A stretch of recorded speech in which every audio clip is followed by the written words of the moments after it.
ये कहानी एक टिपिकल ट्रांसमाइग्रेशन प्लॉट को फॉलो करती है, जहां एक गेम डेवलपर का पुनर्जन्म उसी गेम के विलन कैरेक्टर के रूप में होता है, जिसे उसने खुद अपने हाथों से बनाया था। लेकिन पूरी कहानी में कूदने से पहले थोड़ा बैकग्राउंड ले लेते हैं उस गेम का और उस अनफॉर्चुनेट डेवलपर का, जिसकी किस्मत अब एक ट्विस्टेड मोड़ लेने वाली है। रात के बीचों बीच किम वूजिन ने आखिरकार उस बग को फिक्स कर लिया था, जो हफ्तों से उसे परेशान कर रहा था। उसने अभी अभी एक साइड कैरेक्टर के गेम रूट को पूरा किया है, जिसका नाम है डिक्यूलेन वॉन ग्रहन यूक्लेन। डेकुलेन गेम में एक इंटरमीडिएट बॉस है और एक नेम्ड विलन भी। इसमें बहुत सारे एरर्स थे, जिन्हें वूजिन को फिक्स करना पड़ा, क्योंकि उसे गेम को ऐसा ऑप्टिमाइज करना था कि चाहे प्लेयर कोई भी रूट चुने, डेक्यूलेन की मौत तय हो। जैसे ही वूजिन अपनी जान तोड़ मेहनत से काम पूरा करता है, उसकी एक्स अंदर आ जाती है, जो कि उसी डेवलपमेंट टीम की टीम लीडर भी है। जब वो दोनों साथ थे, तब अच्छा टाइम बिताया था, लेकिन उनकी पर्सनैलिटीज टकराती थीं, जिससे उनका रिश्ता धीरे धीरे खत्म हो गया। वूजिन एक लेजी एस था जो बस प्रोक्रेस्टिनेट करता रहता था, जबकि वो एक वर्कaholic थी। उसकी इतनी एम्बिशन थी कि उसने वूजिन को एक बेटर इंसान बनने में मदद की। फिर भी उनका रिश्ता ब्रेकअप पर ही खत्म हुआ और वूजिन आखिरकार बदल नहीं पाया, चाहे उसने कितनी भी कोशिश की हो। 6 महीने बाद उसे पता चला कि अब उसके पास कोई नया है। वैसे ही जब वो देखती है कि वूजिन डेकुलीन पर काम कर रहा है, तो कैजुअली एक बम फेंकती है। वो कैरेक्टर डिजाइन डेकुलीन का असल में वूजिन पर ही बेस्ड था। यहां तक कि डेकुलीन की ट्रेट्स और स्किल्स भी वूजिन की पर्सनैलिटी से परफेक्टली मैच करती थी। फिर अचानक उसे याद आता है कि उसका बॉयफ्रेंड बाहर इंतजार कर रहा है, तो वो चली जाती है। करीब 2 बजे हो रहा है और वूजिन अभी भी बार बार डेकुलीन को टेस्ट कर रहा है, ये पक्का करने के लिए कि सब कुछ परफेक्ट हो। वूजिन को यह फैक्ट पसंद नहीं कि डेकुलीन उसे रिजेंबल करता है। देखो, जब डिकुलीन छोटा था, उसे एक मैजिकल जीनियस कहा जाता था और उसे पेडेस्टल पर रखा गया था। लेकिन असलियत में वो बाकी सबसे ज्यादा मिडकोर था। उसकी एरोगेंस और नोबल बैकग्राउंड ने उसे एक ऐसी पर्सनालिटी में बदल दिया था जो शायद सबसे खराब थी। डिकुलेन का कैरेक्टर इतना ट्विस्टेड है कि उसे ह्यूमन कहना भी एक कॉम्प्लीमेंट होगा। जैसे जैसे कहानी आगे बढ़ती है, डिकुलेन को स्ट्रॉन्गर होना होता है और पूरे गेम में वो ऐसे लोगों से घिरा होता है जो उसे हेट करना पसंद करते हैं। वूजिन डिसाइड करता है कि वो उसमें एक और पर्सनैलिटी ट्रेट ऐड करेगा, कुछ ऐसा खास और डिस्टिंक्ट जो सिर्फ डिकुलीन का हो।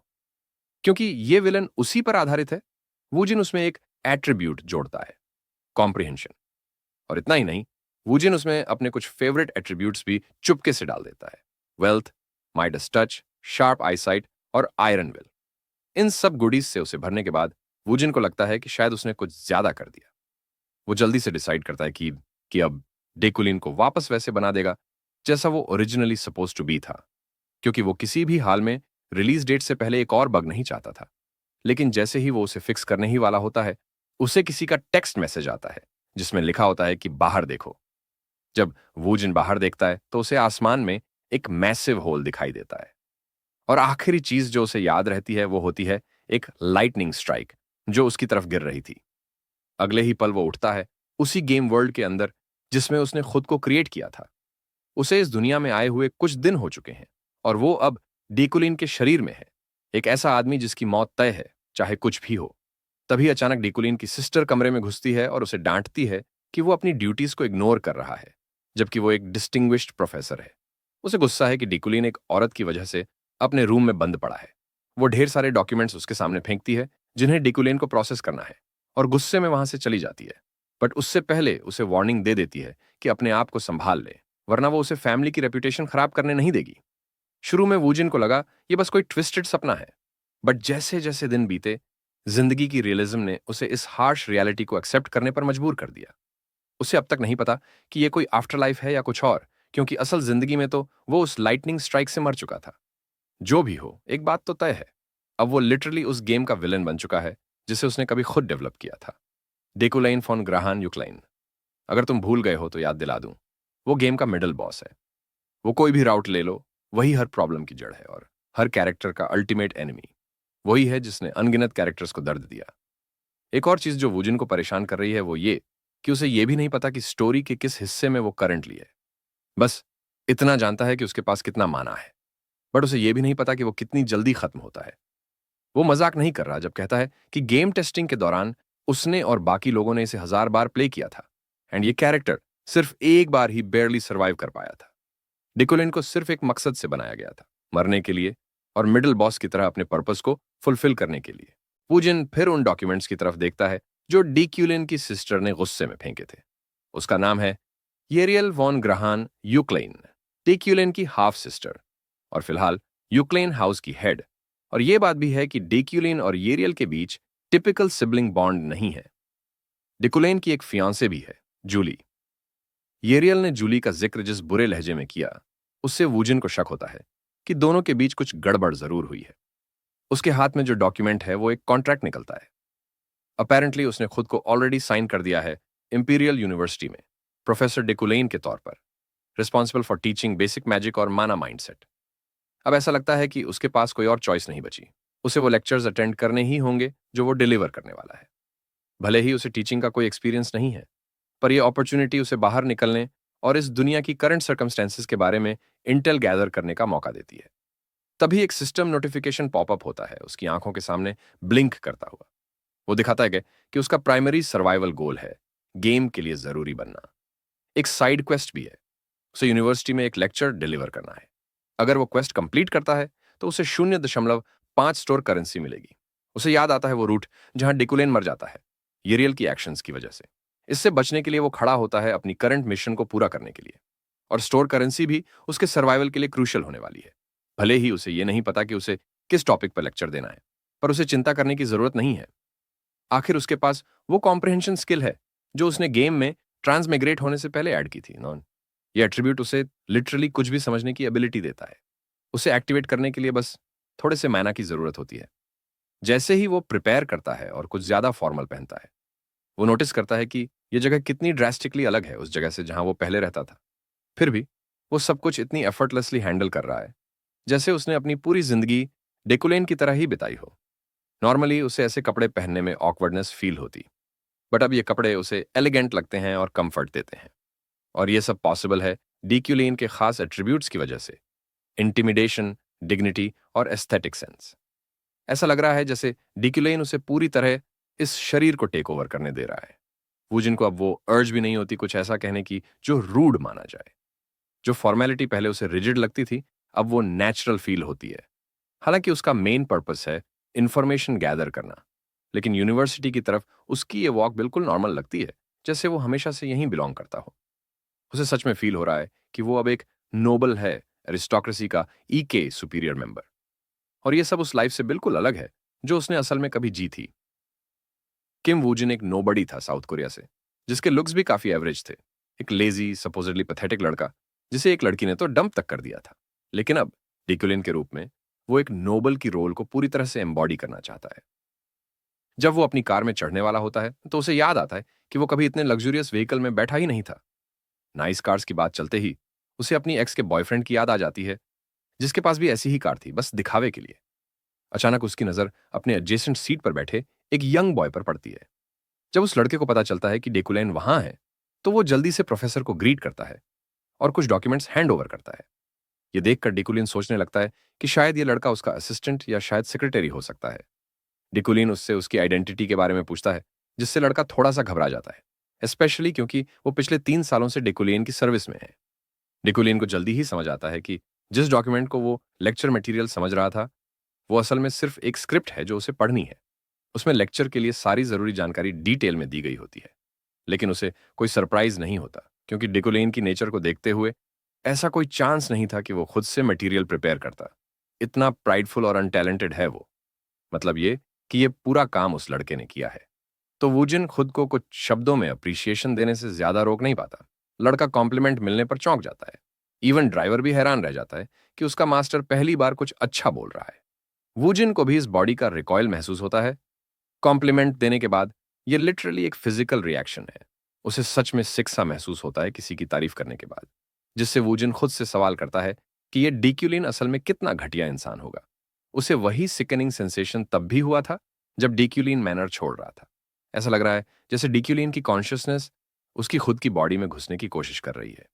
उनकी शॉर्ट जर्नी के बाद वो आखिरकार इंपीरियल यूनिवर्सिटी पहुंचते हैं, एक ऐसी जगह जो लाइफ से भरपूर है।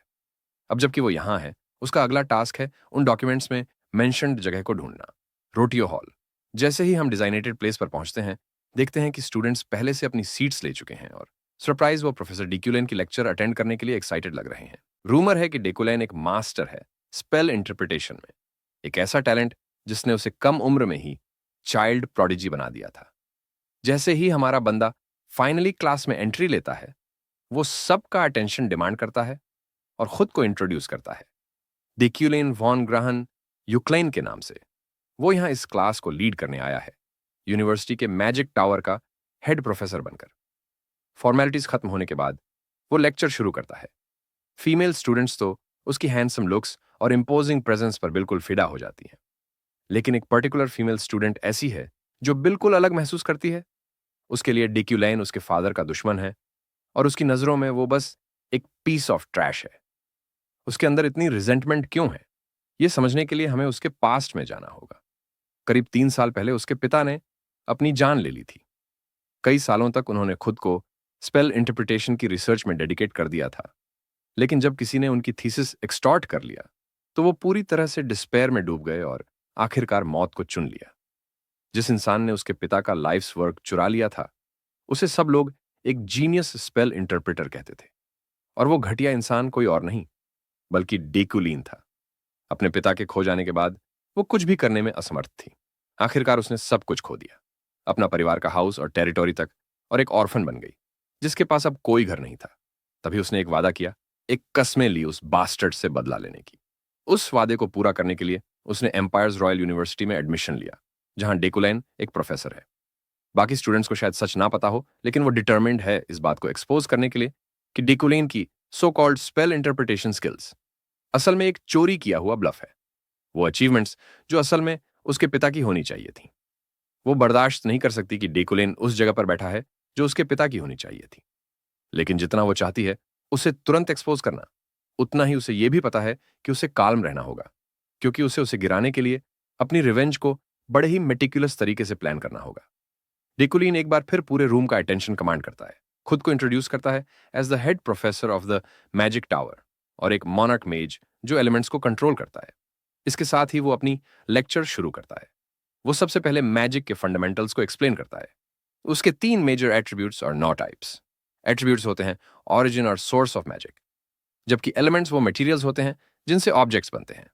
नौ टाइप्स होते हैं summoning, spirits, destruction, support, enchantment, manipulation, ductility, bewitchment और अंत में हार्मनी।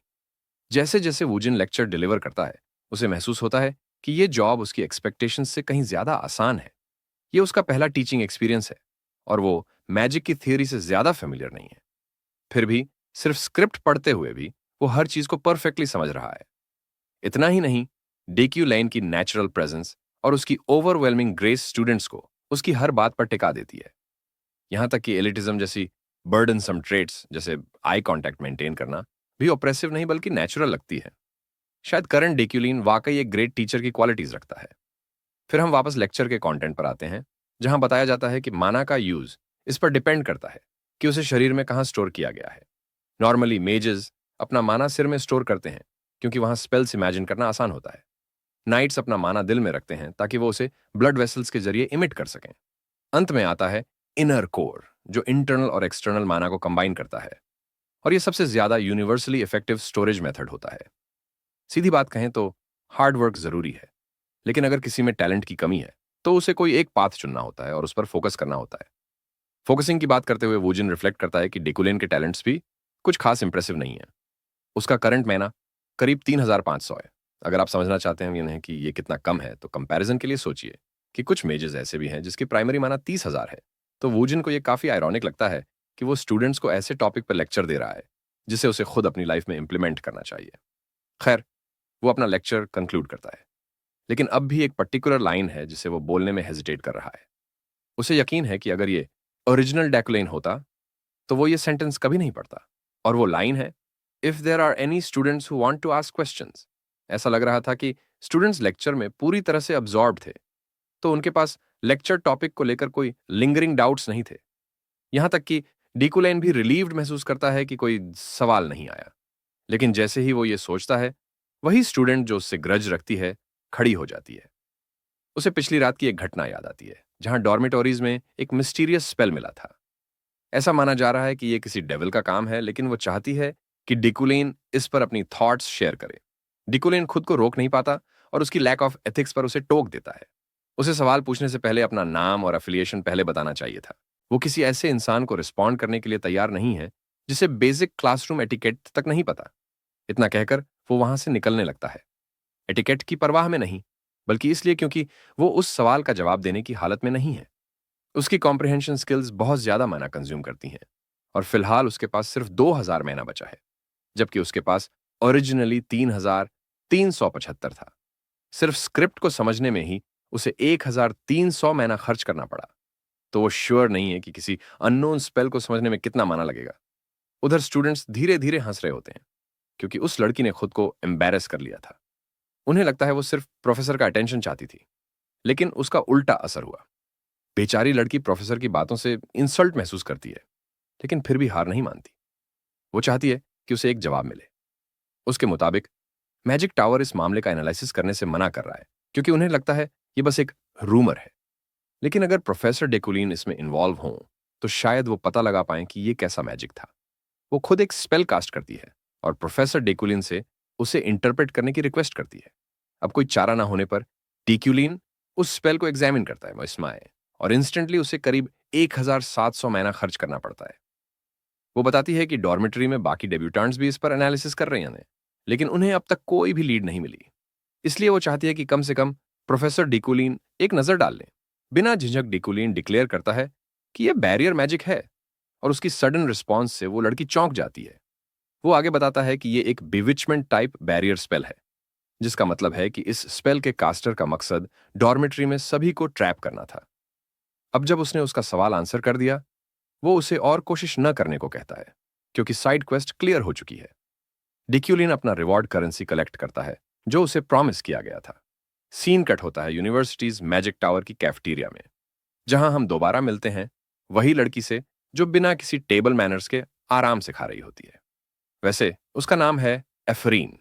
उसने वो सवाल सिर्फ इसलिए पूछा था ताकि ये साबित कर सके कि डिकुलेन की स्पेल इंटरप्रिटेशन स्किल्स एक झूठ है, लेकिन उल्टा वही जोकर बन गई, और जो एम्बेरसमेंट उसे झेलनी पड़ी वो तोड़ देने वाली थी। उसे अब भी पूरा यकीन है कि डिकुलेन को कुछ नहीं पता था, और वो बस मन में जो आया पक गया। अब देखो, बिविचमेंट मैजिक बेहद मुश्किल होती है, और ज्यादातर स्पेल्स को प्रॉपर पैरामीटर्स की जरूरत होती है। तो जब डिकुलिन ने उस स्पेल को बिविचमेंट मैजिक कहा बिना किसी पैरामीटर्स के, तो वो उसे एक बड़ा स्ट्रेच लगा। असल में जो उसने डिकुलिन को दिखाया था, वो उस अननोन मैजिक सर्कल की सीधी कॉपी थी जो पिछली रात डॉर्मिटोरी के फ्रंट डोर पर बना मिला था। शुरुआत में सब लोग उस अननोन स्पेल को देखकर हैरान रह गए थे, लेकिन जल्दी ही वो न्यू स्टूडेंट्स के लिए स्पेल रिसर्च मटेरियल बन गया। इसलिए इफरीन को शुरू से ही लग रहा था कि डिकुलेन बकवास कर रहा है, और उसने सिर्फ अंदाजे से उस स्पेल को बिविचमेंट मैजिक बता दिया। लेकिन फिर उसकी एक फ्रेंड भागती हुई आती है, यह बताने कि डॉर्म के फ्रंट डोर पर जो मैजिक सर्कल बना था वो सच में एक बैरियर स्पेल था, और ये उन्होंने कलेक्टिव रिसर्च के बाद पता लगाया। मतलब जो कुछ भी प्रोफेसर डिकुलेन ने उस स्पेल के बारे में कहा था वो सच निकला। एफिरीन को यकीन ही नहीं हो रहा होता, वो मानने को तैयार नहीं कि वो सच में बैरियर मैजिक था। वो तो डिकुलिन को एक लेजिटिमेट स्पेल इंटरप्रिटेशन मास्टर मानना ही नहीं चाहती। उसकी फ्रेंड, जो अब तक प्रोफेसर डिक्यूलेन की एंडलेसली तारीफ कर रही थी, जाने से पहले उसे थैंक करती है कि उसने प्रोफेसर से वो सवाल पूछा, क्योंकि और किसी की हिम्मत नहीं थी। फिर भी एफिरीन अब भी कन्विंस्ड नहीं होती कि डिकुलिन ने जानबूझकर सही जवाब दिया। उसे लगता है वो बस एक फ्लूक था। और जो बात उसे और ज्यादा फ्रस्ट्रेट करती है वो ये है कि उसी की वजह से डिकुलिन अब और ज्यादा हाईलाइट हो गया है। अब तो सबको लगने लगा है कि डिकुलिन वाकई में एक केपेबल प्रोफेसर है। इसके बाद वो एक डॉक्यूमेंट पढ़ना शुरू करती है जिसमें प्रोफेसर डेकुलिन के अकॉम्प्लिशमेंट्स लिखे होते हैं। वो अंदर तक जाकर उसकी हिस्ट्री खोदने लगती है, क्योंकि आखिर एक कहावत है, यदि आप दुश्मन और आप खुद को जानते हैं तो आप कभी पराजित नहीं होंगे। वो खुद से वादा करती है, अगर उसे उस जैकैस का रोज सामना करना पड़ेगा तो वो पूरा जोर लगाएगी उसे एक्सपोज करने में, इतना कि उसकी रेप्यूटेशन पूरी तरह से तबाह हो जाए। सीन शिफ्ट होता है डेकुलिन की तरफ, जो अब भी उस क्लासरूम में पॉसिबल वर्स्ट आउटकम की टेंशन में है। दरअसल जैसे ही उसने उस स्पेल को देखा, उसकी कॉम्प्रिहेंशन स्किल अपने आप एक्टिवेट हो गई। सिर्फ उस स्पेल सर्कल को देखना, उसकी टैंगल्ड लाइंस और इंट्रिकेट स्ट्रक्चर इतना ड्रेनिंग था कि उसके अंदर की सारी माना खत्म हो गई। और सबसे बड़ी बात, इतना सब कुछ सैक्रिफाइस करने के बाद भी वो स्पेल क्या था वो समझ नहीं पाया। अगर उसके पास अभी की तुलना में 2 गुना ज्यादा माना भी होती, तब भी वो उसके प्रिंसिपल्स नहीं समझ पाता। लेकिन फिलहाल वो बस इस बात से रिलीव्ड है कि सब कुछ उसके फेवर में निकल गया। जैसे ही वह आगे बढ़ता है, उसकी राह अचानक एक औरत द्वारा रोक दी जाती है, जो सफेद नाइट आर्मर पहने होती है। उसके बाल सफेद होते हैं और आंखें हल्के रंग की। वो एक जानी पहचानी शक्ल होती है। डिकोलेन उसे तुरंत पहचान लेता है, क्योंकि उसने उसे इस गेम पर काम करते हुए अनगिनत बार देखा है। वो है जूली वॉन डेया फ्राइडन, उसकी सपोजिटली फियांसे और एक नेम्ड कैरेक्टर, जो इवेंचुअली नाइटहुड की पिनेकल बन जाएगी। हालांकि वो इतनी जल्दी उससे टकरा जाएगा, ये उसने एक्सपेक्ट नहीं किया था। फिर भी वो उसके ग्रीटिंग का तुरंत जवाब देता है, ये दावा करते हुए कि वो ठीक है। लेकिन जूली को उस पर यकीन नहीं होता। वो सवाल करती है कि वो कैसे ठीक हो सकता है, जब उन्होंने एक हफ्ते पहले जो प्रॉमिस किया था उसे उसने तोड़ दिया। बिल्कुल जाहिर है कि वूजिन को पता ही नहीं होता कि वो किस प्रॉमिस की बात कर रही है, क्योंकि वो शुरू में ही अननेसेसरी ड्रामा अवॉइड करना चाहता है। वो बात को टालने का फैसला करता है। वो कैजुअली उसके पास से निकलने की कोशिश करता है, ये कहते हुए कि उसे कोई प्रॉमिस याद नहीं है। लेकिन जूली फौरन फिर से उसका रास्ता रोक लेती है। वो उसे पिछली बार की तरह भागने नहीं देगी। ये देखकर कि जूली इस प्रॉमिस वाली बात को लेकर कितनी सीरियस है, डिकोलिन समझ जाता है कि वो उसे बिना जवाब दिए जाने नहीं देगी। इसलिए वो फिर से वही बात दोहराता है, ये दावा करते हुए कि उसे याद नहीं, और अपनी रीसेंट बीमारी को एक्सक्यूज के तौर पर इस्तेमाल करता है। वो रिक्वेस्ट करता है कि जूली उसे रिमाइंड करे कि वो किस प्रॉमिस की बात कर रही है। यहीं पर कहानी एक वीक पीछे फ्लैशबैक हो जाती है। जूली ने उससे एक प्रॉमिस किया था, अगर वो खुद से सच्चा रहेगा और सबके सामने अपने प्रिटेंसेस और एरोगेंस को कन्फेस करेगा, तो वो हमेशा उसके साथ रहेगी, चाहे दुनिया ही क्यों ना बिखर जाए। फिर वापस प्रेजेंट में बेचारी जूली रोने के कगार पर होती है। वो सोचती है कि शायद उसने गलत इंसान पर भरोसा कर लिया। एक सल्किंग एक्सप्रेशन के साथ वो पीछे हट जाती है और उसे जाने की इजाजत दे देती है। डेकोलेन को यह पूछने की भी फुर्सत नहीं होती कि उसे क्या परेशान कर रहा है। वो बस चुपचाप वहां से चला जाता है। और यह बात जाहिर सी बात है, जूली को अंदर ही अंदर बहुत अनॉय करती है, भले ही वो उसे जाहिर नहीं करती। उनकी एंगेजमेंट पूरी तरह से कन्वीनियंस के लिए की गई थी। डेकोलेन एक टैलेंटेड मेज और जूली एक टैलेंटेड नाइट की यूनियन को दोनों परिवारों ने बहुत फायदेमंद माना था। यूक्लेन्स और फ्रेडेंस, दो पावरफुल नोबल ब्लड लाइन्स का साथ आना दोनों के लिए बेनिफिशियल माना गया। सिर्फ इसी वजह से इस शादी का कोई अपोज नहीं कर पाया, और यही रीजन था कि जूली को इस शादी में बांध दिया गया, भले ही उसे उससे जरा भी प्यार ना हो। हालांकि बाद में दोनों हाउस होल्ड्स को एहसास हुआ कि डिक्यूलिन की वो टैलेंट्स असल में कभी थे ही नहीं। वो टैलेंटेड मेज नहीं था जैसा सबने सोचा था। शायद डिक्यूलिन खुद भी इस बात को मानना नहीं चाहता था, लेकिन उसने खुद को स्पेल्स एनालाइज करने वाला जीनियस कहकर दुनिया से झूठ बोला था, और आखिरकार एक प्रोफेसर बन गया था। यहां तक कि हेडलाइंस तक छप चुकी थीं कि मैजिक टावर का यंगेस्ट टॉप प्रोफेसर अब डिक्लाइन पर है। उस हेडलाइन के बाद से उसने कोई नई अकॉम्प्लिशमेंट शो ही नहीं किया। लेकिन इसके बावजूद यूक्लिन्स और फ्रेडेंस ने इस बात को छुपाए रखा। जूली को यकीन था कि ऐसा इसलिए किया गया क्योंकि कोई भी हाउस होल्ड पब्लिक में एक्सपोज नहीं होना चाहता था। कोई भी अपनी फ्लॉज सबके सामने नहीं लाना चाहता था। लेकिन जूली खुद इस सिचुएशन को माफ नहीं कर सकी। उसने बिना प्यार के शादी एक्सेप्ट कर ली थी, लेकिन झूठ उसके नाइटली बिलीफ्स के खिलाफ थे, जिसे वो बर्दाश्त नहीं कर सकी। उसे हैरानी हुई जब डेकुलाइन ने उसके बिलीफ्स को ऑनर करने के लिए अग्री किया कि वो एक ट्रूथफुल इंसान बना रहेगा। लेकिन अब उसे लग रहा था कि वो सब भी बस एक और लॉर्ड ऑफ बुल क्रैप था। इससे पहले हम कंटिन्यू करें, चलो थोड़ा बैकग्राउंड जान लेते हैं इंपीरियल यूनिवर्सिटी और मैजिक टावर के बारे में। इंपीरियल यूनिवर्सिटी इस गेम की सबसे बेस्ट यूनिवर्सिटी है, और इसका मैजिक डिपार्टमेंट सबसे टॉप डिपार्टमेंट है। कोई इसे कोरियन यूनिवर्सिटी मेडिकल स्कूल के बराबर मान सकता है, और मैजिक टावर को कोरियन नेशनल यूनिवर्सिटी हॉस्पिटल के बराबर। वूजिन इस जगह की ग्रैंडर को गौर से ऑब्जर्व करता है। ये कैंपस बहुत बड़ा है, जिसमें एक ब्यूटीफुली मेंटेन्ड गार्डन है जो एक अमेरिकन कॉलेज कैंपस जैसा लगता है। वूजिन और उसकी टीम ने कई रातें साथ में मेहनत करके इस एटमॉस्फेयर को क्रिएट किया था। वो इस खूबसूरत जगह का मजा लेना चाहता है, लेकिन उसे बस एक ही रिग्रेट है, काश वो किसी और के शरीर में होता, न कि इस बॉडी में जिसमें वो अभी है। अचानक वूजिन को लगता है कि कोई उसका पीछा कर रहा है। जब वो मुड़ता है तो सीधे उस इंसान से टकरा जाता है जो उसके पीछे चल रहा था। टर्न्स आउट वो उसका असिस्टेंट है, जो ढेर सारे डॉक्यूमेंट्स लेकर जा रहा होता है। क्रैश के बाद पेपर्स जमीन पर बिखर जाते हैं। डिकुलीन को पहले तो समझ ही नहीं आता कि ये एलन है। इंस्टिंक्टिवली उसे लगा कोई उसे एम्बुश करने आया है। ऑफिस लौटने के बाद एलन आखिरकार वो डॉक्यूमेंट्स प्रेजेंट करता है जिसे वो जल्दी में डिलीवर करने जा रहा था। वो एक लिस्ट है इस साल के नए मेजेस के स्पॉन्सरशिप्स की। मैजिक टावर असल दुनिया के रिसर्च फैसिलिटीज जैसा है, तो यहां मैजिक डेवलपमेंट के लिए फंडिंग जरूरी होती है। मैजिक टावर के प्रोफेसर्स उन नए मेजेस को स्पॉन्सर करते हैं जिन्हें वो वर्दी मानते हैं। डिकुलेन जब हर कैंडिडेट की प्रोफाइल देखता है तो एक नाम उसके लिए स्टैंड आउट करता है। वो नाम गोल्ड में हाईलाइट किया गया होता है, जो शायद उस डिकुलिन के एट्रीब्यूट की वजह से होता है। इस एट्रीब्यूट का नाम है वेल्थी मैग्नेट। ये एबिलिटी उसे वेल्थ अट्रैक्ट करने और एक एक्सेप्शनल फाइनेंसियर बनने की पावर देती है। साथ ही प्रॉफिटेबल वेंचर्स के लिए उसकी इंट्यूशन काफी शार्प होती है। जितनी ज्यादा इंफॉर्मेशन मिले, उसकी इंट्यूशन उतनी एक्यूरेट हो जाती है। इसके बाद एक और एट्रीब्यूट है जिसे कहते हैं शार्प आईसाइट। ये एबिलिटी उसे इंस्टीट्यूशंस, एट्रीब्यूट्स, मैना पॉइंट्स और इसी तरह के एलिमेंट्स को विजुअली परसीव करने की एबिलिटी देती है। ये ज्यादातर दूसरों ट्रेड्स के साथ मिलकर यूज होती है, ना कि अकेले। डेकुलिन को जो प्रॉमिसिंग कैंडिडेट्स दिख रहा है, वो इन दोनों एट्रीब्यूट्स, वेल्थी मैग्नेट और शार्प आईसाइट के कॉम्बिनेशन की वजह से है। अब यह साफ हो जाता है कि जिनके नाम गोल्ड लाइट में चमकते हैं, वो लोग उसे वेल्थ जरूर लाएंगे। ऐसे कुछ और नाम भी हैं, लेकिन एक नाम सबसे ज्यादा स्टैंड आउट करता है, और वो नाम है एफेरिने लूना। वही लड़की जो एक्टिवली उसकी बर्बादी के पीछे पड़ी हुई है। यह सोचकर ही अजीब लगता है कि डिकुलाइन की एबिलिटीज ने उसी को सबसे ज्यादा प्रॉस्परस कैंडिडेट दिखाया है, जबकि वो उसकी करियर को डिस्ट्रॉय करने पर तुली हुई है। डिकुलाइन को पता है कि वो इस गेम की मेन कैरेक्टर्स में से एक है। डेवलपर्स के मुताबिक उसके बारे में जो एकमात्र इंफॉर्मेशन उसे पता है, वो ये है कि एफरीन ने अपने पिता को खोया था, डिक्यूलिन की एक्शंस की वजह से। वो ये भी नोटिस करता है कि एफरीन के पास कोई स्पॉन्सर नहीं है।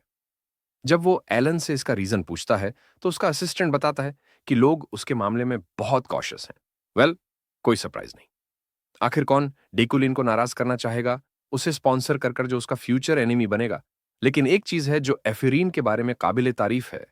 एकेडमी अटेंड न करने और मैजिक खुद से सीखने के बावजूद उसका टैलेंट बहुत कुछ कहता है। उसमें पोटेंशियल लिमिटलेस है। फिर भी एफरीन लूना उसकी दुश्मन है, और रादर वो उसका दुश्मन है, क्योंकि उसके पिता की मौत का जिम्मेदार वही है। अगर सब कुछ वैसे ही चलता रहा जैसे ओरिजिनल गेम में हुआ था, तो डिकुलाइन जानता है कि उसका मरना तय है। गेम में उसकी डेथ फिक्स है। उसके पास एक और एट्रीब्यूट है, विलन्स फेट, जो इंश्योर करता है कि पूरी दुनिया उससे नफरत करे और उसकी मौत चाहे। लेकिन कोई भी चीज या इंसान जो उसे मारने में फेल होता है, वो अल्टीमेट उसे और स्ट्रांग बना देता है। गेम में डेकुलाइन कई तरीकों से मरता है, सोर्ड, पॉइजन, असैसिनेशन। तरीका भले बदलता हो, लेकिन आउटकम हमेशा एक ही होता है, डेथ। उसके पास सरवाइव करने का सिर्फ एक ही रास्ता है, वो चॉइसेस लेना जो ओरिजिनल डेकुलिन ने कभी नहीं ली होती। यही सोचकर वो आखिरकार डिसाइड करता है कि वो एफिरीन को स्पॉन्सर करेगा। डॉक्यूमेंट्स साइन करने के बाद वो एलन से कहता है कि उन्हें सबमिट कर दे। साथ ही उसे कुछ किताबें बोरो करने को भी कहता है। बाद में जब वो अकेला बैठा होता है, डिकुलिन ये सोचता है कि उसे जिंदा रहने के लिए कितने पैसे चाहिए। जितना उसे पता है, इस दुनिया में जो कई सारी मौतें उसका इंतजार कर रही हैं, उनमें से कई सिर्फ पैसे से टाली जा सकती हैं। किसी प्रॉमिसिंग मेज में इन्वेस्ट करना एक तरीका है वेल्थ हासिल करने का, लेकिन सिर्फ इतना ही काफी नहीं है। इस गेम वर्ल्ड में अनगिनत कैरेक्टर्स हैं जो उससे नफरत करते हैं, और जैसे ही उन्हें मौका मिलेगा, वो उसे मारने की कोशिश करेंगे। जिंदा रहने के लिए वेल्थ और पावर इकट्ठा करना ही उसका इकलौता रास्ता है। जबकि वूजिन और ताकतवर बनना चाहता है। उसे याद आता है कि डिकुलीन की टैलेंट्स बस एवरेज ही हैं। अगर उसने खुद को बेहतर करने का कोई तरीका नहीं निकाला, तो उसे पूरा यकीन है कि वो इन सभी खतरों से नहीं बच पाएगा जो उसकी तरफ तेजी से बढ़ रहे हैं। लकीली एक चीज उसके फेवर में है, उसके एट्रीब्यूट्स। डिक्यूलिन भले ही चारों एलिमेंट्स को कंट्रोल नहीं कर सकता जैसा वो दावा करता है, लेकिन अर्थ और फायर को मैनिपुलेट करने में उसमें पोटेंशियल जरूर है। अर्थ, फायर और मेटल को मिलाकर डिक्यूलिन का यूनिक एट्रीब्यूट बनता है, माइडस टच। ये एट्रीब्यूट यूजर की मैना को कंज्यूम करता है ताकि किसी टारगेट की पोटेंशियल को अनलॉक किया जा सके। मेटल को मैनिपुलेट करने की उसकी टैलेंट उसे की कंट्रोल्ड लेविटेटिंग ब्लेड्स चलाने देती है। सुनने में ये भले ही ग्रैंडियोज लगे, लेकिन ये चेन कंट्रोल्ड ब्लेड्स असल में टेलीकिनेसिस का ही एक रूप है। हालांकि इस दुनिया में टेलीकिनेसिस समझी नहीं जाती। अगर डिक्यूलिन बेसिक मैनिपुलेशन मैजिक सीख लेता है, तो वो अपनी रॉ पावर की कमी को मेटल ऑब्जेक्ट्स को मैनिपुलेट करके पूरा कर सकता है। इसे हकीकत बनाने के लिए सबसे पहले उसे मैनिपुलेशन मैजिक के फंडामेंटल्स सीखने होंगे। इसलिए वो अपनी स्किल्स को टेस्ट करने का फैसला करता है। जैसे ही वो अपनी कॉम्प्रिहेंशन स्किल एक्टिवेट करता है, वो इस बुक में लिखे गए बेसिक टेलीकिनेसिस से जुड़े सारे कॉन्सेप्ट्स और स्पेल्स को अब्सॉर्ब करने लगता है। जब वो नॉलेज अब्सॉर्ब कर लेता है, तो वो अपनी नई एक्वायर्ड टेलीकिनेसिस पावर्स का इस्तेमाल एक पेन पर करता है, और बस पेन हवा में तैरने लगती है। उसकी मेमोराइज्ड एट्रीब्यूट की बदौलत डिक्यूलिन बिना किसी इनकेंटेशन के टेलीकिनेसिस स्पेल कास्ट कर सकता है। हालांकि जो टेलीकिनेसिस स्पेल उसने अभी सीखा है वो सिर्फ बेसिक्स को कवर करता है, लेकिन ये पहले से ही काफी पावरफुल है। उसे ये सोचकर ही हैरानी होती है कि एडवांस टेलीकिनेसिस सीखने के बाद क्या क्या मुमकिन हो सकता है। अगली चीज जो डिक्यूलेन फिगर आउट करना चाहता है वो ये है कि उस मैजिक सर्कल का क्या करे। वो सोचता है कि क्या इसे अपने पूरे शरीर पर इंग्रेव कर ले। इस दुनिया में मैजिक सर्कल्स जितने बड़े होते हैं उतने ही ज्यादा पावरफुल बनते हैं। तो वो सबसे पहले अपने शरीर को समझने की योजना बनाता है, अपने कॉम्प्रिहेंड एट्रीब्यूट का इस्तेमाल करते हुए। सिर्फ अपने ब्रेन को नहीं, बल्कि अपने हार्ट और इनर कोर भी एग्जामिन करेगा। फिर वो अपने पूरे शरीर पर मैजिक सर्कल्स एनग्रेव करेगा ताकि अपनी टेलीकिनेसिस को और ज्यादा पावरफुल बना सके। हाँ, इसमें रिस्क जरूर है कि उसका शरीर ओवरलोड हो सकता है या साइड इफेक्ट्स हो सकते हैं, लेकिन वहीं उसकी एक और एट्रीब्यूट आयरन मैन काम आता है। यह एट्रीब्यूट डिसुलिन को इन्नेट फिजिकल एबिलिटीज देती है और उसके शरीर की पोटेंशियल सबसे सबसे बड़ा कैलिबर की है। उसे पूरा भरोसा है कि यह एट्रीब्यूट उसे किसी भी साइड इफेक्ट्स को सहने की ताकत देगा। जैसे ही वह अपने शरीर पर मैजिक सर्कल को एनग्रेव करने की प्रोसेस शुरू करता है, एक अनबिरेबल पेन उसके पूरे शरीर में फैल जाता है। एक ऐसा पेन जो उसने पहले कभी महसूस नहीं किया था। ऐसा लगता है जैसे हर हड्डी टूट रही हो और हर मसल फट रही हो। लेकिन जितना भी ग्रूलिंग ये एक्सपीरियंस हो, डेकुलिन बिल्कुल नहीं डगमगाता। उसके होंठों से एक भी ग्रोन नहीं निकलती। आखिरकार यही तो वो एलिगेंस है जो एक नोबल से एक्सपेक्ट की जाती है। आखिरकार प्रोसेस रुकता है। सैडली इतना सब सहने के बाद भी डिकुलिन फेल हो जाता है, क्योंकि उसके पास माना की मात्रा बेहद कम, सिर्फ एक बिंदु है। लेकिन ये कोशिश पूरी तरह बेकार नहीं जाती। अब उसके शोल्डर पर एक मैजिक सर्कल उकेरा जा चुका है। इस रफ्तार से अगर वह आगे बढ़ा तो पूरे शरीर को कवर करने में करीब 2 हफ्ते लगेंगे। 1 महीना बीत जाता है डिकुलिन के सेमिनार के बाद, और आखिरकार यूनिवर्सिटी मैजिक टावर में लेक्चर्स का पहला दिन आता है। सारे स्टूडेंट्स एक रिमोट एरिया में इकट्ठा होते हैं, अपनी पहली क्लास का इंतजार करते हुए। पास में एक नोटिस बोर्ड होता है जिस पर प्रोफेसर का मैसेज लगा होता है। प्रोफेसर हर किसी की एबिलिटीज को टेस्ट करना चाहते हैं, इसलिए स्टूडेंट्स को खुद को प्रूव करना होगा, वो भी उस जगह पर जो पहले से ही एलिमेंट्स से भरी हुई है। स्टूडेंट्स ये देखकर हैरान रह जाते हैं कि उनका टीचर उन्हें अकेले छोड़ देता है सेल्फ स्टडी के लिए। सबसे ज्यादा इरिटेट होने वाली स्टूडेंट होती है ऑफ कोर्स एफिरीन। वो डेकुलेन को मन ही मन कोस रही होती है कि तभी एक लड़की उसके पास से गुजरते हुए जानबूझकर उसे टक्कर मारती है। नेचुरली पहले से पिस्ड ऑफ एफिरीन तुरंत पलटती है उस लड़की को कन्फ्रंट करने के लिए, बट जैसे ही वो सामने वाले को पहचानती है उसका एक्सप्रेशन शॉक में बदल जाता है। वो और कोई नहीं बल्कि सिल्विया वॉन जोसेफिन इलाडे होती है। दोनों की नजरें कुछ पल के लिए टकराती हैं, लेकिन सिल्विया बिना कोई रिएक्शन दिए ऐसे आगे बढ़ जाती है जैसे उसने एफेरीन को देखा ही ना हो। बाद में जब एफेरीन अपने टास्क पर फोकस करने की कोशिश कर रही होती है, उसका दिमाग अब भी उस एनकाउंटर में स्टक होता है। उसे पूरा यकीन होता है कि वह लड़की हाउस इलाड से है। करीब 10 साल पहले इलाइट फैमिली ने एफेरीन की पोटेंशियल से डरकर उनके मैनर को ट्रूप्स से घेर लिया था और उन्हें धमकाया था। तो ये एफिरीन की समझ से परे है कि सिल्विया उसे पहचान ही नहीं रही। अचानक ही जो स्ट्रक्चर वो अपने मैजिक से बना रही थी वो हिलने लगता है और एफिरीन को हवा में एक हैवी प्रेशर महसूस होता है। ऐसा लगता है जैसे उसकी माना कहीं खींच रही हो। जब वह डिस्टर्बेंस की डायरेक्शन में देखती है तो सिल्विया को देखती है, जिसने अभी अभी एक इनॉर्मस स्ट्रक्चर क्रिएट किया है जो एफिरीन के बनाए स्ट्रक्चर से 1000 गुना बड़ा है। नेचुरली एफिरीन फ्यूरियस हो जाती है, क्योंकि सिल्विया की मैजिक से पैदा हुआ टर्बुलेंस उसके पूरे काम को डिस्टर्ब कर देता है। लेकिन सिल्विया आसपास के शोर की बिल्कुल भी परवाह नहीं करती और अपने टास्क को बिना रुके जारी रखती है। यही बात एफिरीन को और भी ज्यादा गुस्सा दिलाती है। यह कि सिल्विया उसकी एग्जिस्टेंस तक एक्नॉलेज नहीं करती। यह उसे पागल बना देता है। सिल्विया का अटेंशन पाने की कोशिश में एफिरीन उसे प्रोवोक करने का फैसला करती है। वो सिल्विया पर जैब्स फेंकना शुरू कर देती है, उसकी स्ट्रेंथ को अंडरमाइन करते हुए। आखिरकार वो दोनों राइवल्स थीं और सिल्विया हमेशा एफिरीन को थ्रेटन करती थी और उसे मैजिक से दूर हटने पर मजबूर करती थी ताकि वो अपनी रिवॉल्व को सुपर्स कर सके। लेकिन एक बार फिर सिल्विया एफेरीन की मौजूदगी को एक्नॉलेज करने से मना कर देती है। वो कहती है कि वो एफेरीन को पहचानती नहीं है, लेकिन ये जरूर सुना है कि वो जो इम्प्यूडेंट नेग्लिजेंट नोबल था उसकी मौत हो चुकी है। एफेरीन को ये डिसरिस्पेक्टफुल ट्रैश टॉक अपने पिता के बारे में सुनकर गुस्सा आ जाता है। बिना एक पल की देर किए वो हवा में छलांग लगाती है। उसकी मैजिक उसके बॉल्ड अप फिस्ट के चारों तरफ एक्टिवेट हो जाती है। वो पूरी तरह से डिटर्मिन्ड है कि सिल्विया को उसके कहे हुए शब्दों का पछतावा दिलाए। गुस्से में भरी एफरीन एक पावरफुल स्ट्राइक के साथ सिल्विया पर झपटती है। अपने पिता के बारे में बोले गए डिस्गस्टिंग वर्ड्स का बदला लेने के लिए। रिस्पॉन्स में सिल्विया एक प्रोटेक्टिव बैरियर कॉन्जर करती है। उसकी आंखों में अपनी ही एबिलिटी को लेकर डाउट फ्लिकर करता है। कलिजन से एक एक्सप्लोजन होता है जो चारों तरफ तेज हवाओं की गूंज फैला देता है। स्टूडेंट्स के शरीर उस इंपैक्ट से हिल जाते हैं और वो दर्द में कराह उठते हैं। एक्सप्लोजन के बाद सारे स्टूडेंट्स एक दूसरे की हेल्थ चेक कर रहे होते हैं। जब डस्ट सेटल होती है तो एफिरीने दिखाई देती है। उसका लेफ्ट हैंड सिल्विया के सिर को पकड़कर रखता है। वो उस ब्लॉन्ड पर दहाड़ती है जिसने उसके मरे हुए पिता का इंसल्ट करने की हिम्मत कैसे की। जैसे ही वो सिल्विया को और धमकाती है, एफिरीन की नजर पीछे की तरफ डार्ट करती है। उसे एहसास होता है कि दूर कहीं ई के मिस्टिकल डार्क लाइट बन गई है। स्टूडेंट्स पैनिक करते हैं और चीखने लगते हैं, जबकि एफिरीन खुद भी सोच में पड़ जाती है कि क्या वो जो देख रही है वो वॉइड है। ये वही जगह है जहां कुछ देर पहले उनकी माना आपस में टकराई थी, जिससे एक स्पेस रप्चर हुआ था जो अब अपने आसपास की हर चीज को निगल रहा है। एफिरीन को भी समझ में आ जाता है कि वॉइड के फटने का खतरा कितना बड़ा है। मेटल फ्रैगमेंट्स चारों तरफ श्रैपनल की तरह उड़ सकते हैं और सबकी मौत की वजह बन सकते हैं। वो स्पेस डिवाउरिंग ब्लैक बॉल लगातार अपनी सराउंडिंग्स को खा रहा है।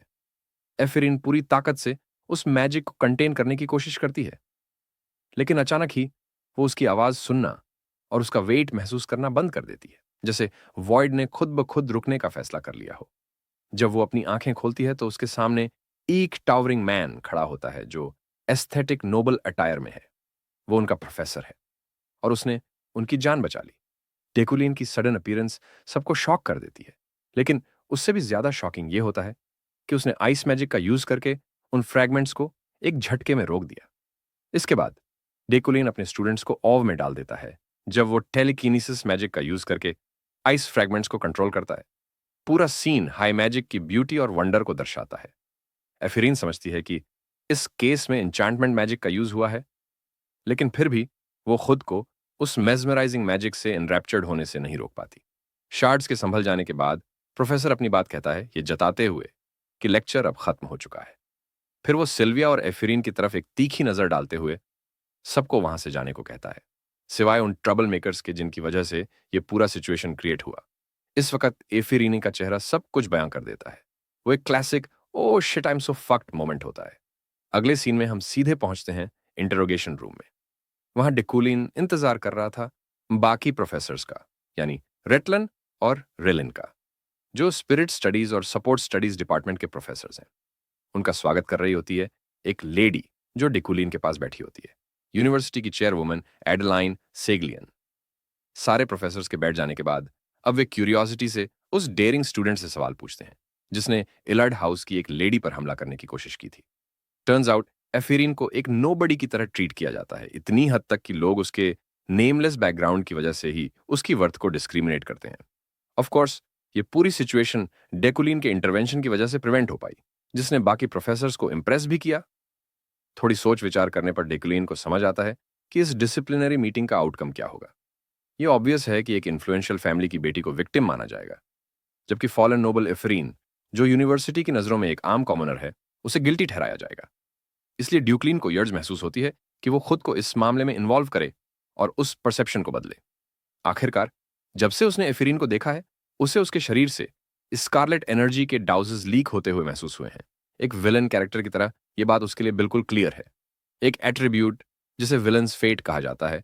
बेसिकली जब पूरी दुनिया चाहती है कि तुम मर जाओ, खतरा मंडरा रहा है, और अगर डेकुलन जल्द आउटकम को इन्फ्लुएंस नहीं कर पाया तो उसकी अपनी मौत धीरे धीरे पास आती जाएगी।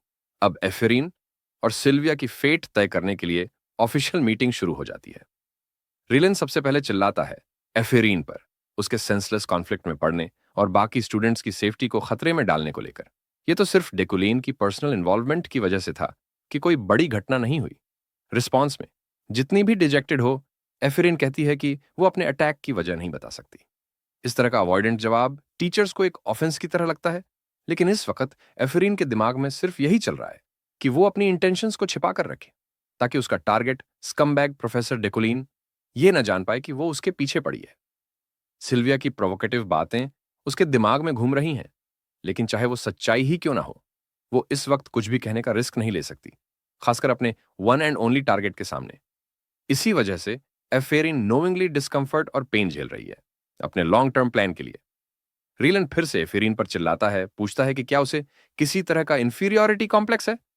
वो उसके स्टेटस डिफरेंस को उसके दिमाग में ठोक देता है, एक नोबल और एक कॉमनर के बीच की दरार को।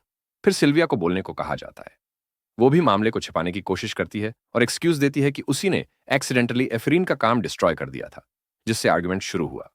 इससे सिल्विया डिसिप्लिनरी कमिटी की नजरों में एक इनोसेंट पर्सन के रूप में सामने आती है और ये एफरीन के मूव को और भी इरेशनल बना देता है। प्रोफेसर एफरीन को लगातार ग्रिल कर रहे होते हैं, पूछ रहे होते हैं क्या उसे एंगर मैनेजमेंट इश्यूज हैं। रिलिन तो इतना आगे बढ़ जाता है कि वो रिकमेंड करता है एफेरीन को पूरा एक्सपेल कर देना चाहिए, बिना किसी वार्निंग के।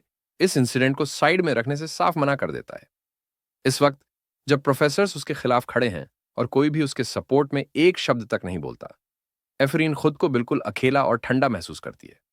सारी उंगलियां उसी की तरफ पॉइंट हो रही होती हैं, जैसे कि वही सब कुछ की जिम्मेदार हो। प्रोफेसर्स उसे कल्प्रिट की तरह ट्रीट कर रहे होते हैं। हर इंसल्ट, हर डांट सिर्फ उसी पर गिरती है। और सबसे बुरा हिस्सा, वो कुछ कह भी नहीं सकती। उसके फादर के जाने के बाद वो अकेली पड़ चुकी है। दुनिया उसके लिए बंद हो गई है।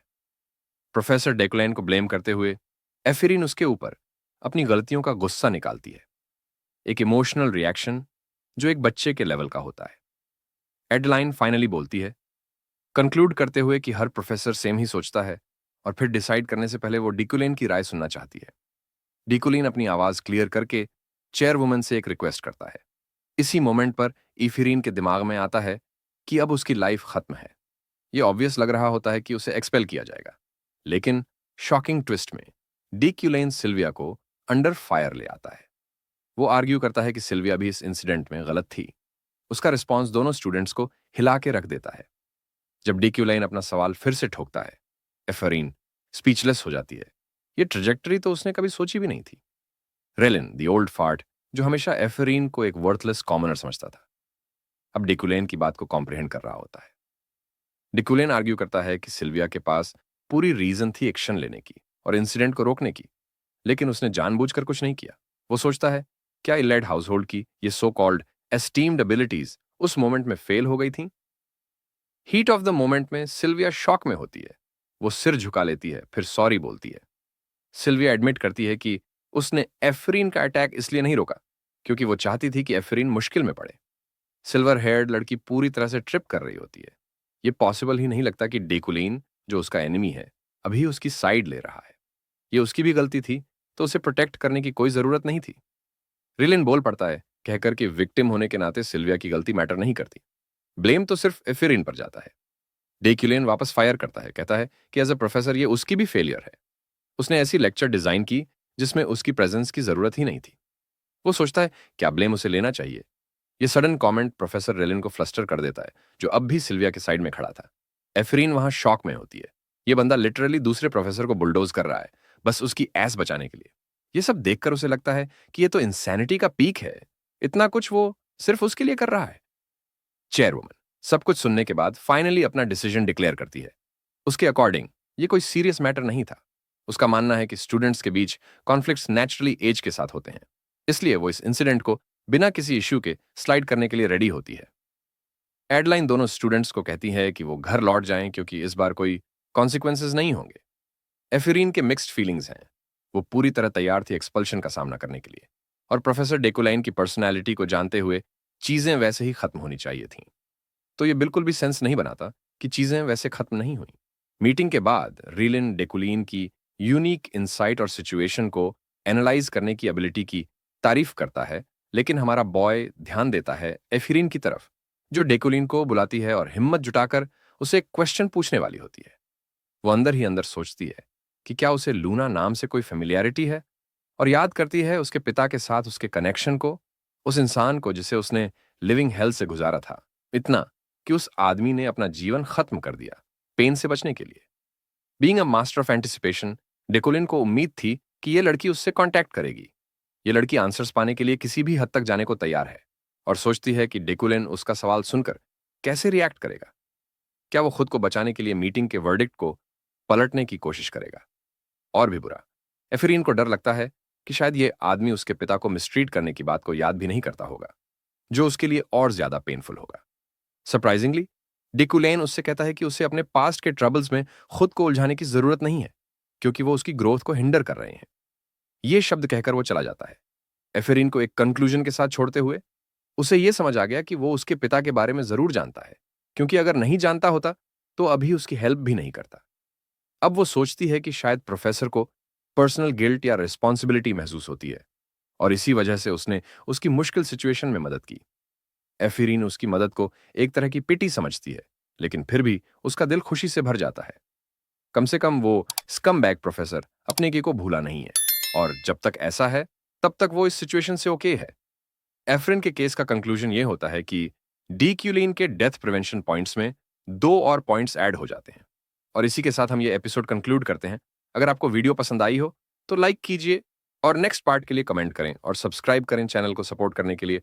हम जल्द ही मिलेंगे, तब तक के लिए स्टे हैप्पी।